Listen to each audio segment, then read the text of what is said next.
أين العرب في العالم نحت اسمه من ذهب في أوروبا. لاعب انتقل بين فرنسا، إيطاليا، ألمانيا قبل أن يستقر في قطر، وفي المغرب يلقبونه بنبض دفاع الأسود أو الكابيتانو. نرحب بالمهدي بن عطية لاعب فريق الدحيل القطري. Donc bonjour Capitano, je suis bien heureuse de te recevoir dans l'émission Go Talk. Avec plaisir. Merci. Donc avant de commencer, je t'ai jamais entendu parler en arabe. Qu'est-ce qu'il a appris Ben Atia ici à Qatar? En arabe, rien du tout. Non, ici j'ai appris l'anglais un petit peu. Et voilà, c'est suffisant. Quelle carrière étonnante, machallah. Tu as joué dans le haut niveau, commençant par Marseille, la Juve, l'AC Rome et Bayern Munich. Comment tu vis la nouvelle expérience ici avec Duhail? Oui, j'ai eu un peu de réussite durant la carrière et je suis content aujourd'hui d'être... maintenant, je suis plus à la fin qu'au début, c'est sûr. Mais quand je regarde un peu le chemin parcouru, alhamdoulilah, je suis très content de ce que j'ai pu accomplir. Après, voilà, ici c'est une nouvelle réalité, une nouvelle vie un petit peu, avec beaucoup de changements. Surtout au début, c'était pas évident toujours de s'adapter, etc. Mais maintenant, ça fait 2 ans que je suis ici. Et à l'arrivée, voilà, j'ai que du positif. C'est vraiment une belle expérience de vie pour la famille, pour mes enfants surtout, pour moi-même. Donc voilà, je me sens bien. Je suis en fin de contrat dans maintenant 3 mois. Donc j'arrive bientôt à la fin de cette aventure, mais je pourrais vraiment dire que du positif. Oui, on va parler de ça après. Mais entre toutes ces équipes, quelle est l'expérience qui va rester gravée dans la mémoire de Ben Atia? C'est difficile, mais honnêtement, chaque étape a été importante pour moi. Parce que l'Udinese, par exemple, ça a été le début vraiment de ma carrière. On a cru en moi, on m'a lancé, j'avais 23 ans. Donc je suis resté 3 ans là-bas et ça m'a lancé dans le grand bain. La Roma, je pense que ça a été un peu l'explosion au haut niveau où vraiment je me suis mis à l'époque, je parle, dans ce qui se faisait de mieux dans le football. Donc j'ai eu pas mal de grands clubs qui sont vraiment venus me chercher. Après, je choisis le Bayern de Munich avec Pep à l'époque, Guardiola, qui était peut-être l'équipe la plus forte en Europe. Donc là aussi, c'était 2 ans magnifiques, malgré les blessures, malgré plein de choses. Mais c'était une expérience incroyable. Ensuite, le retour à la Juventus, où je gagne des titres. Voilà, la Juve, j'étais vraiment très bien. Ma famille était super bien en Italie aussi. C'est un pays que j'adore. Tout le monde sait que l'Italie, c'est un peu ma deuxième maison. Donc forcément, beaucoup d'expériences, beaucoup de choses positives à retenir de cette carrière. Alhamdoulilah, je me considère vraiment un privilégié parce que j'ai eu la chance de vivre beaucoup de grandes choses, de grandes émotions. Mais voilà, la Juventus, je suis resté 2 ans et demi. C'est vrai que c'était assez particulier. Ouais. Donc, Duhail dernièrement a eu une déception en sortant de la Coupe du Monde des clubs. Qu'est-ce qui s'est passé? On a joué contre une belle équipe égyptienne. Je pense qu'en première mi-temps, malheureusement, on n'a pas été le vrai Duhail, les vraies équipes qu'on est capable d'être de temps en temps, avec de la personnalité. On a manqué un peu de culot, on a peut-être trop respecté l'adversaire aussi. Un peu l'engagement, le fait d'être dans cette compétition, il y avait beaucoup de jeunes joueurs aussi. En tout cas, on n'a pas été au niveau en première mi-temps. En deuxième mi-temps, on a été beaucoup mieux. Malheureusement, sur une erreur bête, on prend un but et on n'a pas réussi à égaliser, même si à la fin, je pense qu'on aurait mérité au moins d'égaliser.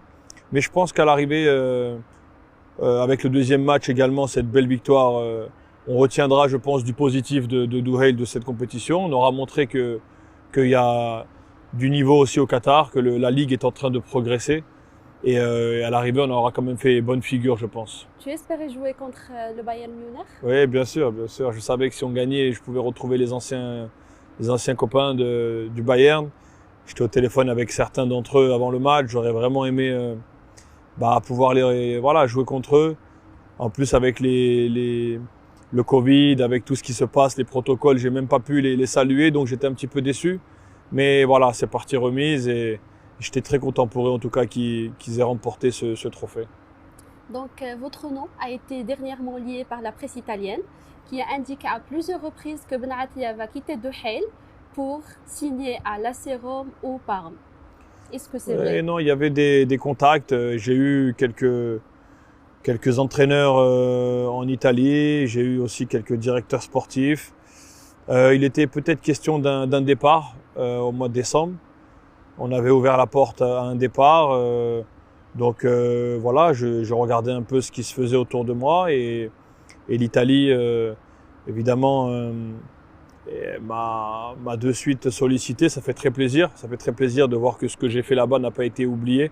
Ça m'a fait vraiment chaud au cœur. Après, j'en ai parlé un peu avec ma famille et pour les enfants qui sont scolarisés, etc., c'était pas la meilleure solution de partir en janvier. Voilà, c'était pas facile. Puis en plus ici, on avait encore quelques objectifs à jouer. Maintenant, on avait la Coupe du Monde des clubs qui est passée. On a la Champions League au mois d'avril qui va arriver.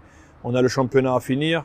On a la Coupe du Qatar aussi on a une finale à jouer aussi bientôt. Donc voilà, il y avait plein de choses qui ont fait que c'était pas le bon moment. Donc voilà, maintenant je suis libre, je suis en train de discuter avec des clubs italiens déjà pour l'année prochaine. Comme non, ça c'est une exclusivité pour GoTalk. Non, pour l'instant, toutes les choses qui sortent dans la presse, 9 fois sur 10, ça va jamais se faire. Ça c'est toujours comme ça dans le football. Donc il n'y a pas d'AC Rome ou Parme? Non. Pour l'instant, j'ai reçu deux offres de 2 autres équipes en Italie. La Juve Parme, peut-être. La Juve, ils sont bien. La Juve, le directeur est un ami, donc s'il veut m'appeler, c'est pas difficile. Non, mais je parle avec des équipes, étant donné que je suis libre, donc c'est normal.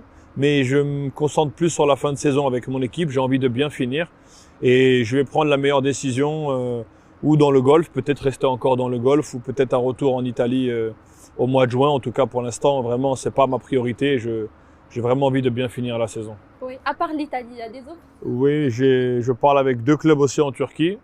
Mais le plus avancé, c'est avec des clubs italiens. Donc, espérons vous voir une autre fois en Italie. Ouais, pourquoi pas, merci. Inch'Allah. Mais quand est-ce que Ben Atia peut finir sa carrière, peut s'arrêter? Quand j'en aurai marre. Si je vais en à vacances. Quel âge, par exemple? Aujourd'hui, je vais arriver sur mes 34 ans. Quand on voit des joueurs aujourd'hui, bien sûr, je ne suis pas du tout de leur niveau, mais je parle en termes d'âge comme Ibrahimovic ou Cristiano Ronaldo qui ont 37, 38.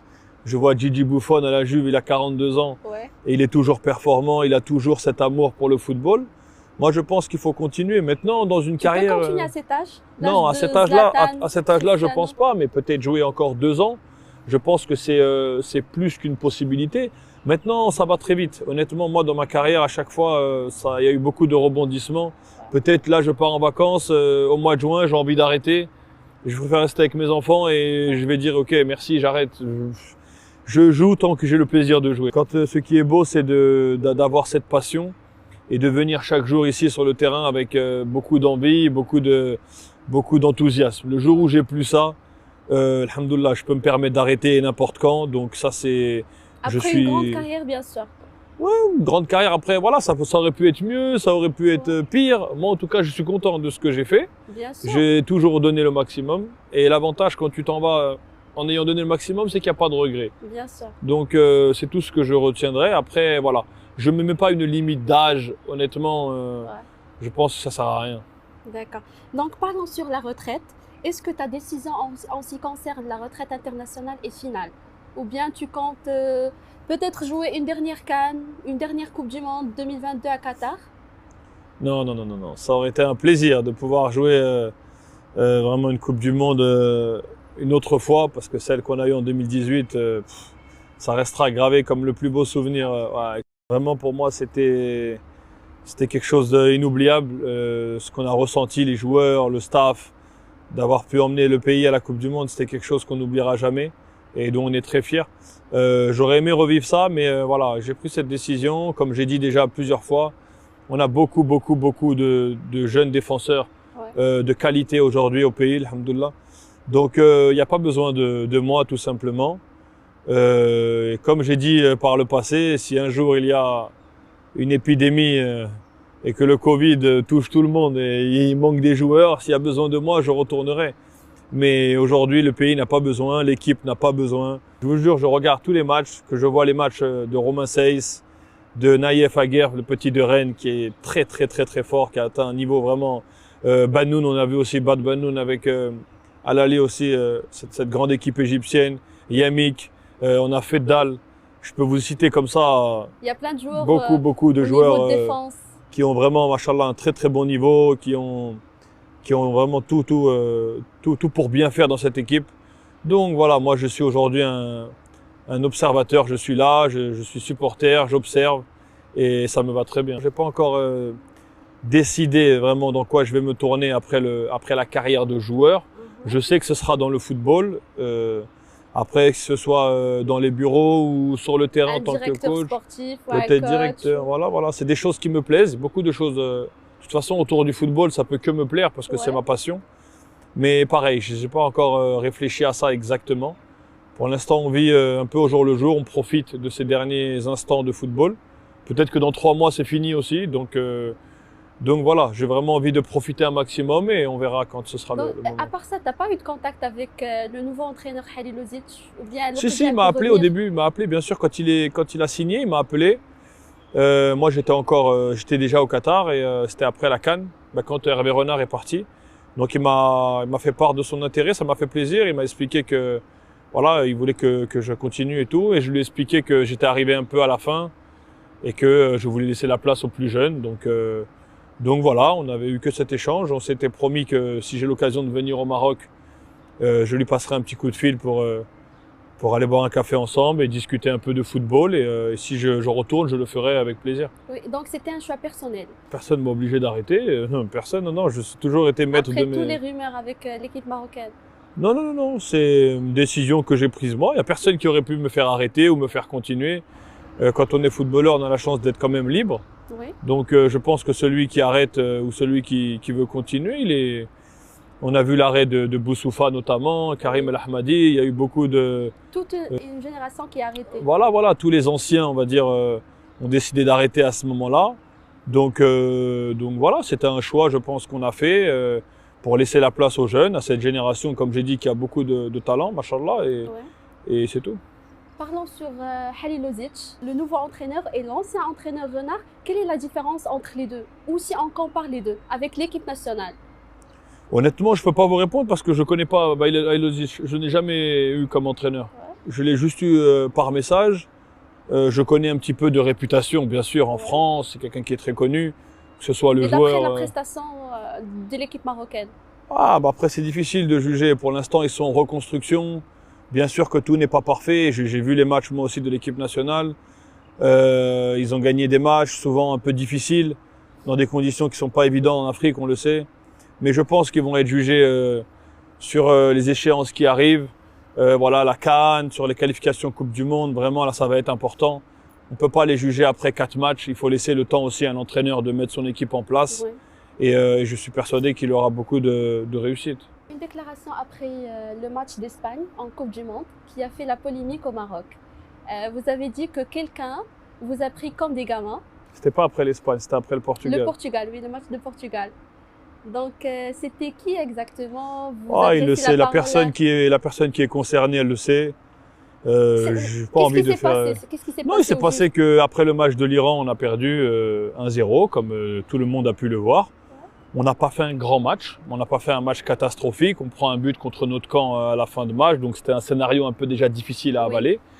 Et il y a une personne qui était avec nous dans l'encadrement qui s'est permis de nous critiquer comme ça, de dire qu'en gros on était des enfants gâtés, qu'on méritait pas d'être là, qu'on méritait pas un peu tout ce qu'on avait.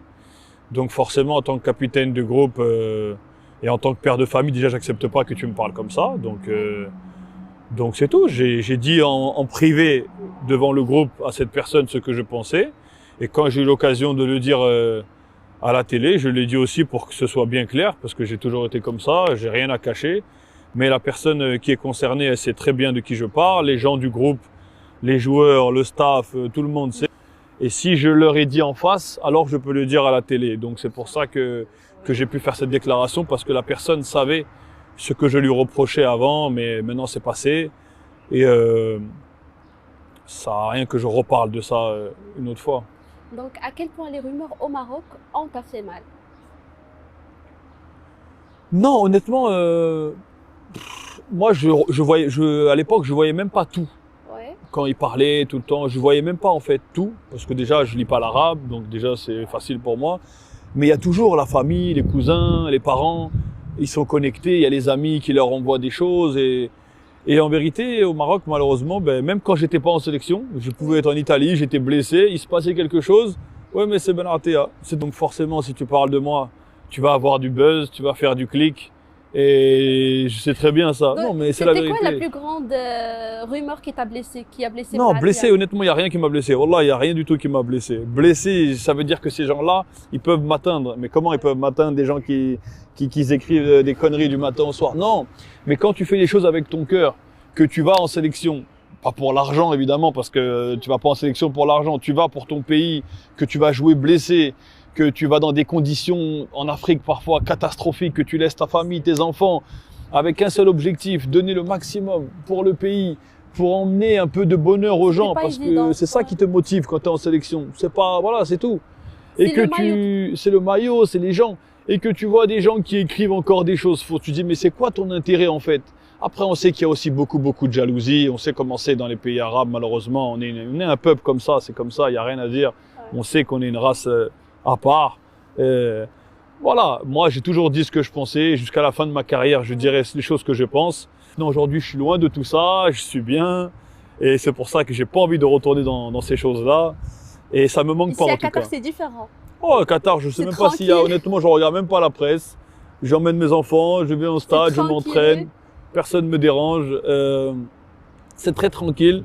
De temps en temps, je donne une petite interview comme c'est le cas aujourd'hui, voilà, pour parler un peu de l'actualité du football parce que c'est ce qu'on aime. Mais je suis très loin de toutes ces polémiques. Pas beaucoup de temps pour ça. Il y a toujours une reproche sur la génération actuelle de l'équipe marocaine. Les gens disent que vous avez tous les moyens, mais vous n'avez jamais remporté une coupe. Où est l'erreur? Ouais, bah c'est vrai. La dernière CAN, on s'est fait sortir contre le Bénin. Ouais. Donc, moi aussi, j'étais sur mon banc, j'étais blessé au cou et je me suis dit, mais c'est pas possible de perdre contre le Bénin. Avec tout le respect que j'ai pour le Bénin, mais quand on voit les joueurs qu'on a, c'était pas normal qu'on ne gagne pas. Mais le football, c'est comme ça. Paris Saint-Germain, ça fait 10 ans qu'ils achètent des joueurs. Manchester City avec Pep Guardiola, ça fait plus de, pareil, 6-7 ans qu'ils ont les meilleurs joueurs de la planète, mais ils n'ont pas gagné la Champions League encore. Ouais. La Juventus, ça fait près de 15 ans qu'on n'a pas réussi à gagner la Champions League.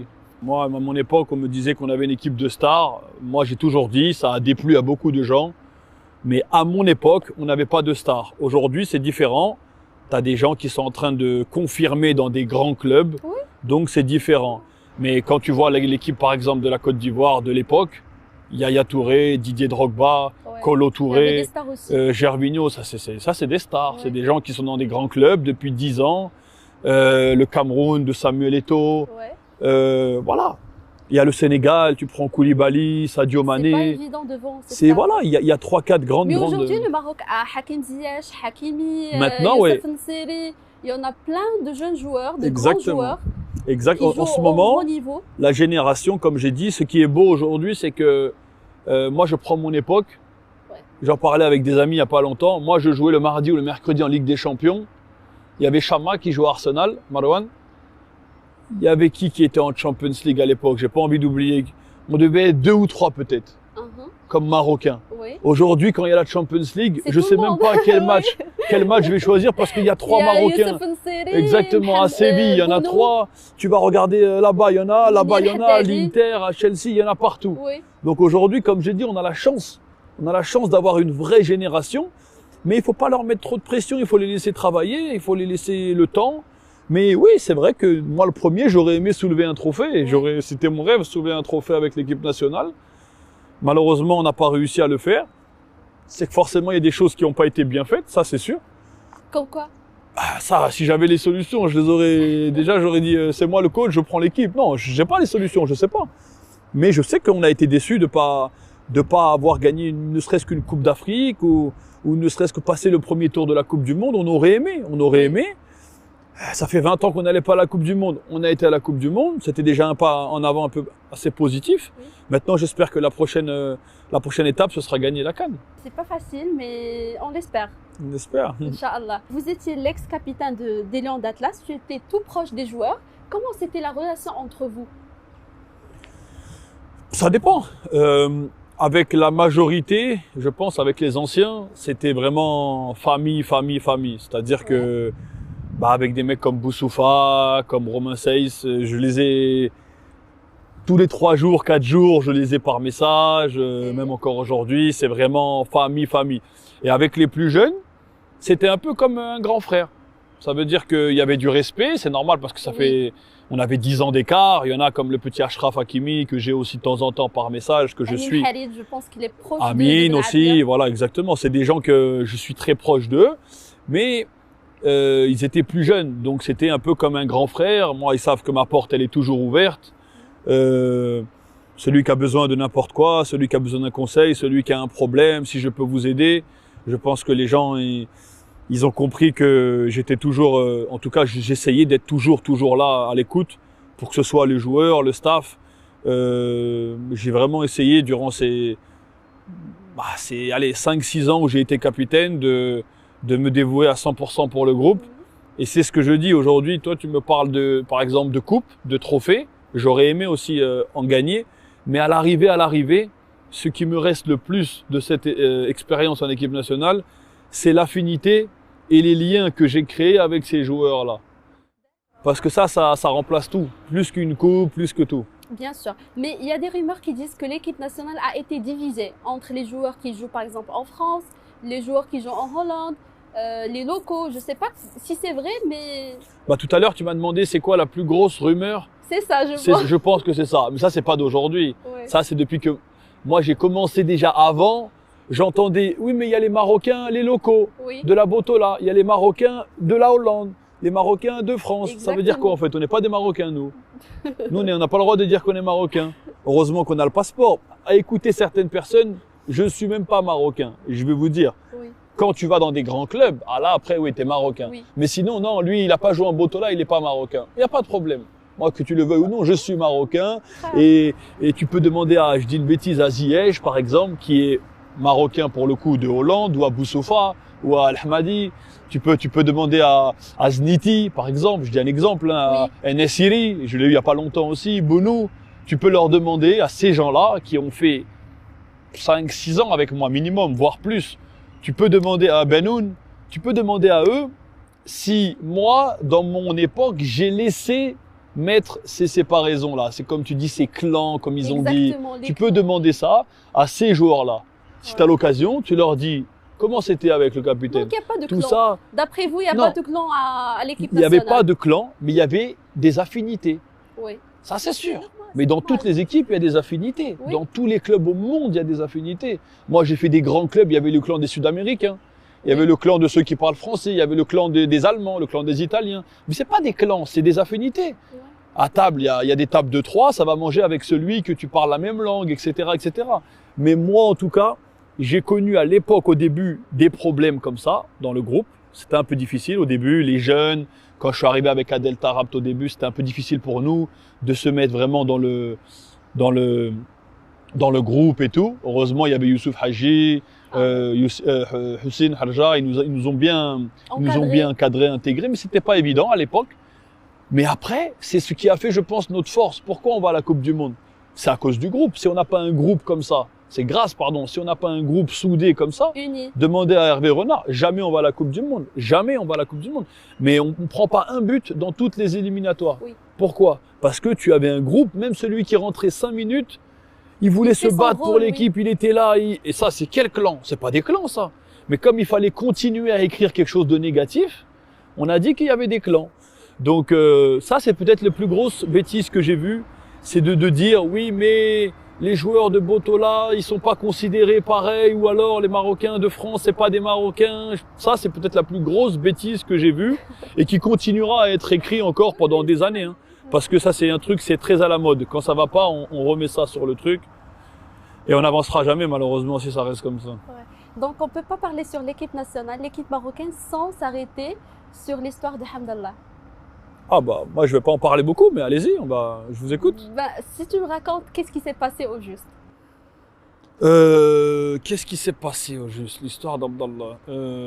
J'ai envie de mettre les choses dans l'ordre parce que j'aimerais pas me tromper dans la chronologie des faits. Il est venu en sélection, il a été appelé, ça faisait longtemps qu'il n'était pas appelé, après une très très grosse saison, machallah, en Arabie Saoudite. On avait, je crois, le stage à Oui, Marmara un stage. avant de partir à la À CAN. la CAN, exactement. Il n'a pas joué le premier match, si je me trompe pas, en tout cas pas titulaire.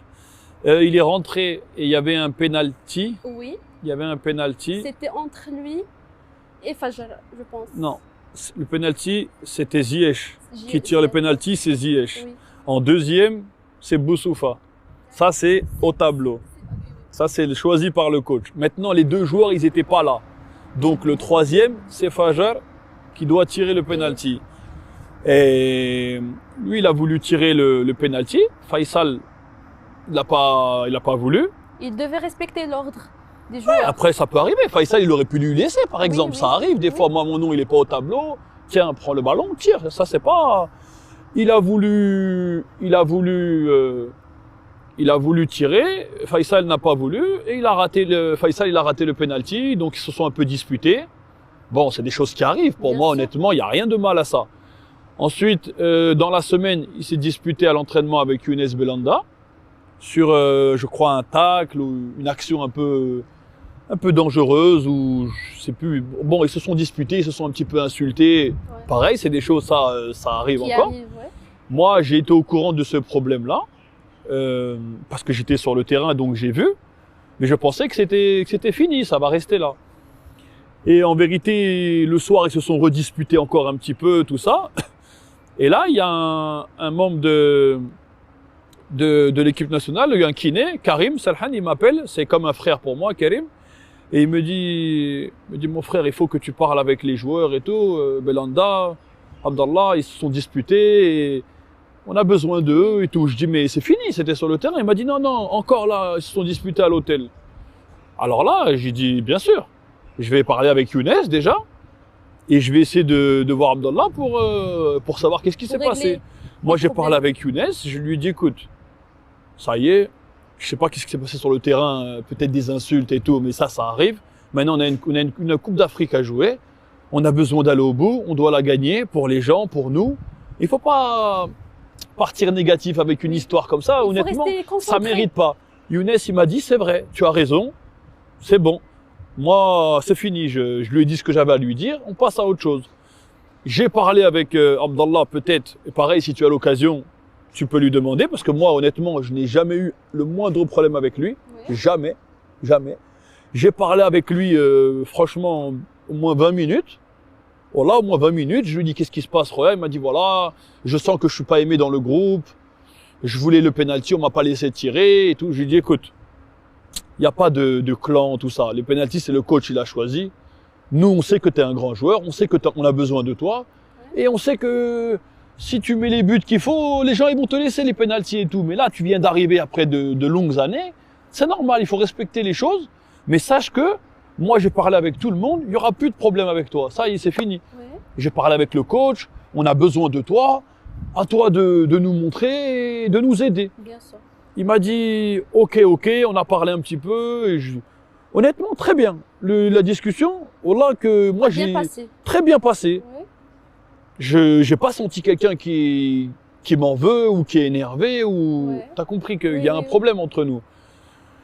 On est parti après le match amical, le coach il avait donné 2 jours libres. Mhm. On était libre, on est rentré un peu se promener, prendre l'air et quand on est revenu, on a appris que Abdallah il veut pas rester avec nous, qu'il va partir. Ok. Moi je dis comment, qu'est-ce qui se passe? Et là on me dit il va partir, il est blessé, il dit qu'il veut pas rester avec nous, je sais pas trop, c'était un peu compliqué. Moi j'ai dit mais c'est bizarre, j'ai parlé avec lui, ça allait bien. Oui. Il m'a dit que ok, on s'est serré la main, C'est et là on réglé, y va, c'est réglé. C'est fini. Et en fait je crois qu'il avait un souci avec le coach ou je sais pas trop, il a décidé de partir. Ah, Bon, et après je vois dans la presse encore, c'est à cause de Boussoufa, Ben Artea, les clans des Français, ils l'ont fait des problèmes. Et moi, honnêtement, mais si je le vois, Abdallah, je lui dirais, en tant que ami, je lui dirais, mais Roya, pourquoi t'as pas parlé dans la presse? Pourquoi t'as pas dit que moi, j'ai toujours Oui. fait mon rôle, moi? Oui. Parce que les gens, même une histoire que je suis pas dedans, moi, Les gens, ils ont dit c'est de ma faute. Oui. Parce que c'est pas un capitaine, il a pas géré le problème. Mais quand il a décidé de quitter le stage, c'était quoi la réaction du coach Non, le du coach, capitaine? président, il nous a dit que le président, il a dit au coach qu'il va partir. Oui. Le coach, il m'a dit, écoute, il faut aller lui parler pour qu'il reste et tout. Qu'est-ce que tu penses? Tout ça. Moi, je dis, coach, ça c'est, moi, non, si vous voulez, vous, qu'il reste rôle, et tout, là, c'est apparemment. c'est vous le patron. Exactement. Moi, je lui ai déjà parlé, je lui ai dit qu'on a besoin de lui, qu'il y a personne qui a un problème avec lui. Et je vais pas encore retourner le voir pour lui dire, s'il te plaît, reste avec nous, on a besoin. On peut pas, on n'est pas ici, on n'est pas une bande de, c'est quoi, c'est le football ici. Exactement. On peut pas faire ça. Je dis, mais non, vous, si vous voulez aller le voir, s'il vous plaît, reste. Ok. Je pense que le coach, il est parti. Lui, je pense qu'il avait pris sa décision. Et moi, je la respecte. Moi, je respecte. Peut-être que lui, il se sentait pas bien. Moi, j'étais au Bayern de Munich. J'ai souvent dit que je me sentais pas bien dans le groupe. Oui. J'étais toujours blessé, le pays, j'étais pas bien acclimaté. Peut-être que lui, il connaissait pas bien le groupe, ça lui a fait la même chose. Moi, ça, je le comprends. Mais pourquoi, quand la presse, ils ont dit, ah, Benatia, Boussoufa, nous, on l'aime bien, on n'a pas de problème avec lui. Tu vois, j'aurais aimé, ils me disent, ah, top, top. Non. C'est pas Benatia, Voilà, c'est pas mon Boussoufa, problème, c'est pas- c'était ça. Non, mais surtout dire que moi, j'ai pris le temps de lui parler. Exactement. En tant que capitaine, et en plus, même si je suis pas capitaine, je lui aurais dit, allez, ça y est, t'inquiète pas, on a besoin de toi. Et j'ai été un peu déçu de ça. J'ai été un peu déçu que il m'a laissé au milieu des critiques, mais j'ai l'habitude, donc je m'en fous. Hein, ça va pas empêcher de faire ma Coupe d'Afrique. Et non, honnêtement, je m'en fous. Mais je me suis dit, c'est pas bien parce que moi, je suis venu te voir, j'ai parlé avec toi, je t'ai fait comprendre que j'ai besoin de toi. Et toi, tu me fais passer pour celui qui s'en fout, en fait, que je me suis pas occupé. Donc, pour moi, c'était pas correct. Maintenant, moi, je lui souhaite que la réussite, voilà, que du bonheur. Et si j'ai l'occasion de le revoir, peut-être jouer contre lui ici, en Champions League ou quoi, je lui dirai, ouais, c'est pas correct. Après, voilà, moi, ça reste un joueur il met 40 buts par saison. C'est dommage. Je pense que ça aurait pu être une valeur ajoutée pour la sélection. Maintenant, peut-être qu'il reviendra, il expliquera, je sais pas du tout. En tout cas, moi, je vous dis, si j'avais un problème, pour ceux qui me connaissent un peu, crois-moi, je l'aurais dit tout de suite. Là, le problème avec lui, c'était ça. Oui. Moi, j'ai pas de problème avec lui. Honnêtement. Et j'ai jamais eu un souci avec lui. Et donc, voilà. Donc, puisqu'on n'a pas assez de temps, je vais te poser quelques questions. On va le faire très vite. Ok. Donc, on va imaginer que tu as tombé dans des différentes situations et tu auras besoin de l'aide d'un joueur ex-camarade. Donc, tu étais invité à un gala et tu devrais porter une tenue classe. Tu choisis qui pour être ton styliste? Moi-même.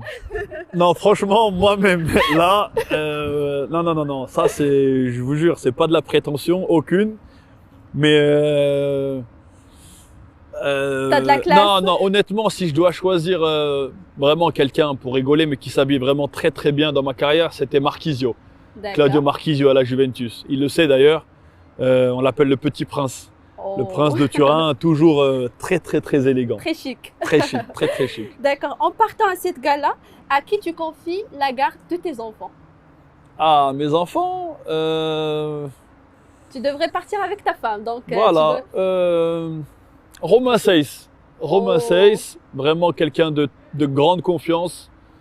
Ouais, franchement, Romain, c'est un mec comme ça. Un mec calme. Carré, calme, Oui. patient, très très patient, il s'énerve jamais. Donc moi, je lui laisse mes 4 enfants et je lui dis démerde-toi. Donc, à l'arrivée à cette gala, ils t'ont demandé un chanteur. Tu choisis qui? Amin Harit, Amin Harit, sûr et certain. Ils chantent bien? Amin Harit et Faisal Fajr, ça dépend. Oui, ils chantaient tout le temps. Tout le temps, au ils chantent stage. les deux, tout le temps. Si c'est musique arabe, etc., Faisal, numéro 1. Si c'est un peu de musique, exactement. Si c'est musique rap français, tout ça, je prends Amin Harit sans réfléchir. Qui sera le chef cuisinier de la gala? Oh, le chef cuisinier. Alors là, à la Coupe du Monde, Oui. ça c'est un petit scoop que je te donne, à la Coupe du Monde, tu peux demander à Romain Seyss, il y avait qui encore qui je faisais? On était 3 ou 4, c'est moi, je leur faisais les pâtes. Ah bon? C'est moi qui faisais les pâtes, on avait un petit stand de pâtes, on avait notre chef cuistot qui est venu, mais moi quand j'arrivais, je lui dis, Stop. tu me laisses faire. je mettais mes petites pâtes, ma sauce, et c'est moi qui faisais les pâtes pour... C'est des pâtes italiennes? Ouais, les pâtes, je les faisais al dente. Et Romain, les toujours, déguster. quand il m'appelle, il me dit, putain, elles me manquent tes pâtes, elles me manquent. Donc, cuistot, j'étais pas mal. Hein. Ah bon? J'étais pas Ben, mal. on doit les déguster, Inch'Allah, un Inch'Allah, jour. pourquoi pas. Donc, la dernière, c'est au retour, tu as tombé en panne. Tu appelles qui? Qui est toujours disponible, Oui. même la nuit, tout Oui. ça. Boussoufa. Boussoufa, il dort jamais, je sais pas comment il fait, il court 15 km par match. Il ne dort jamais. Il dort jamais, il dort en décalé lui. Il dort la journée et la nuit. Donc j'appelle Boussoufa pour venir me donner un coup de main. D'accord, donc c'était très amusant. Merci. Merci bien, merci, Avant de merci. conclure, un petit message pour le public marocain. Salam alaikum. Un petit message voilà, pour tous les supporters, tous les gens qui me soutiennent au Maroc et voilà, tous les Marocains partout dans le monde. Prenez soin de vous dans cette période un peu compliquée à vivre pour tout le monde. Avec ce virus, on ne sait pas c'est quand que ça va s'arrêter. On espère très vite, Inch'Allah. Mais prenez soin de vous. Faites attention aux parents, surtout les personnes âgées. Et surtout, continuez à supporter l'équipe nationale parce que malgré tout ce qui se dit, on sait qu'il y a beaucoup de passion, il y a beaucoup d'amour pour l'équipe nationale au Maroc. Et je pense que sans votre amour, l'équipe